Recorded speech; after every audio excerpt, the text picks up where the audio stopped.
Share করবো সারাদিন নিকো পার্কে আমরা কি করলাম। হাই গাইস, আমরা গিয়েছিলাম নিকো পার্কে। ওইখানটায় আমরা কি করেছিলাম সব তোমাদের সঙ্গে শেয়ার করব। আমরা প্রথমে গিয়েছিলাম ভুলভুলাইয়া।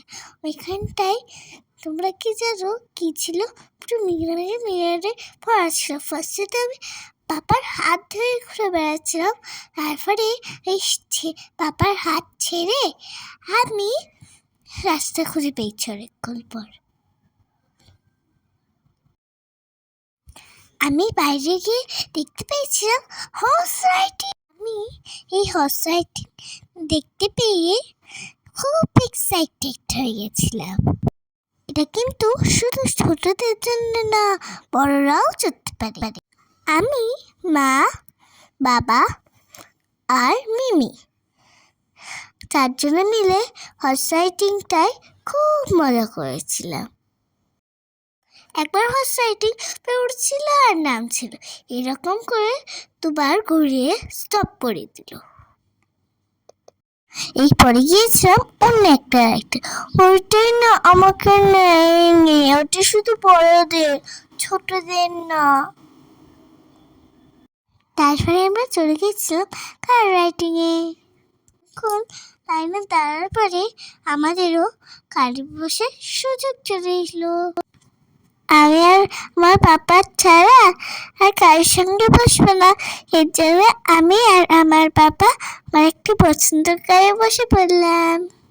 ওখানটায় সবাই গাড়িতে না ধাক্কা মারছিল, আর আমার পাপা না খুব সুন্দর চালাচ্ছিল, আর মিমি আর মা পারছিলই না। নেক্সট ক্যাটারপিলার রাইড, কিন্তু এটা ছোট বড় সবাই চড়তে পারে, তো আমি না এবারে কি এটা চড়িনি, আর এটাই না অনেক মাথা ঘোরে। এই রাইডটার নামটা না আমার মনে নেই। আমি বাবা আমাকে জোর করে তুলেছে, এত জোর ঘুরছিল যে আমি লাস্টে কেঁদেই ফেলেছিলাম। তোমরা যারা আমার মতো একটু ভয় পাও না, সেই সব বেবিরা এখানে কিন্তু উঠো না। জিৎ অ্যান্ড জিম শোটা শুরু হওয়ার আলাদা টাইম আছে।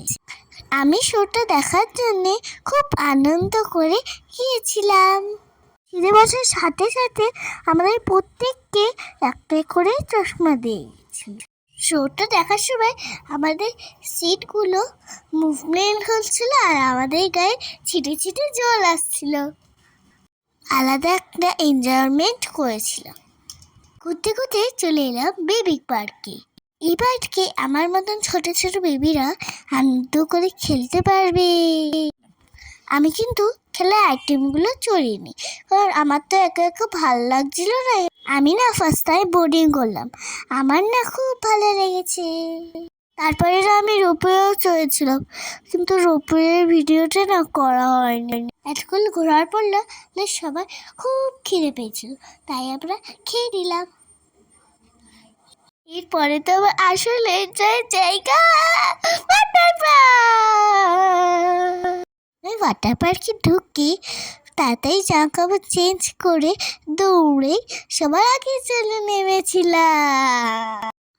দেখো আমার পিছন সবাই দৌড়াচ্ছে, কারণ আমাকে তো জলে কেউ ধরতে পারে না।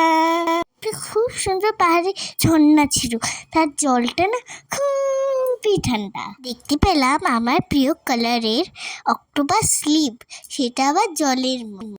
ওখান থেকে আমাকে আবার কে সরায়, আমি বারবার উঠছি আর নামছি। তারপরে দেখো আমার পাপা আমাকে নিয়ে কি করছে, ফেলছে আর তুলছে, জলের মধ্যে ফেলছে আর তুলছে।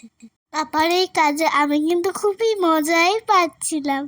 পাপার থেকে আবার দৌড়ে পালিয়ে অক্টোপাস সিপটা চড়তে এসেছিলাম। আমি তো জলের মধ্যে খেলতেই ব্যস্ত ছিলাম, আর মা আর মিমি ছবি তুলতেই ব্যস্ত ছিল। আর আমি না খেলতে দেখতে পেলাম কিডস ওয়াটার পার্ক। আমি তো এখানটায় পাপার সঙ্গে চলে এলাম, কিন্তু আমি উপরে বড় রাইডসগুলো কী করে চড়বো, উঠতেই চাইছিলাম না। পাপা আমাকে জোর করে নিয়ে গিয়ে পাপার আমি একসঙ্গে চড়ি। আমি না কিডস ওয়াটার পার্কে গিয়ে অনেক এনজয় করেছি। আমার ছোট ছোট বন্ধুরা কিডস ওয়াটার পার্কে কিন্তু এসেও খুব মজা হবে। পাশেই একটু শোয়ার জায়গা, কাল করতে করতে একটু কষ্ট হলে তুমি একটু শুয়ে নিতে পারবে। এটাতেও না সমুদ্রের মতন ঢেউ হয় না, গান চলছিল, আমি চান করছিলাম আর নাচছিলাম। শুধু বেবিদের নয়, এখানেও না বড়দেরও রাইডস আছে। বড়রা এখানে এসে খুব এনজয় করবে। এবার ড্রেস চেঞ্জ করে ওয়াটার পার্ক থেকে বেরিয়ে লেফটে ট্রামে উঠে পুরো নিকো পার্কটা ঘুরে দেখলাম। চারিদিকটা সবুজ আর সবুজ, পরিবেশটা এত সুন্দর, আমার চোখটা জুড়িয়ে গেল। আমরা একটা গোয়ায় গেলাম, তার নামটা দ্য রিভার ক্যাভেস। বোটে করে ভিতরে গিয়ে দেখলাম অন্ধকার। আমি কি কি দেখেছি তোমরাও আমার সঙ্গে একটু দেখে নাও।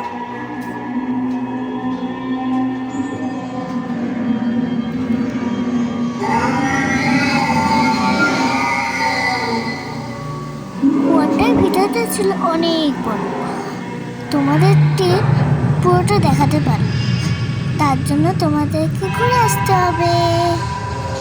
আমি যে ইয়েলো বোটটার কাছে দাঁড়িয়েছিলাম, অমনি হস্তা মুখ মেরে সরে গেলে বন্ধ হয়ে যাচ্ছিল। সারাটা দিন ঘুরতে ঘুরতে যে কখন কেটে গেল বুঝতেই পারলাম না। দিন শেষে নিকো পার্কে বাই বাই করে বাড়ির দিকে রওনা দিলাম। আপনারা যা আমার ভিডিওটা দেখলে সবাইকে থ্যাংক ইউ, আর লাইক করতে ভুলো না।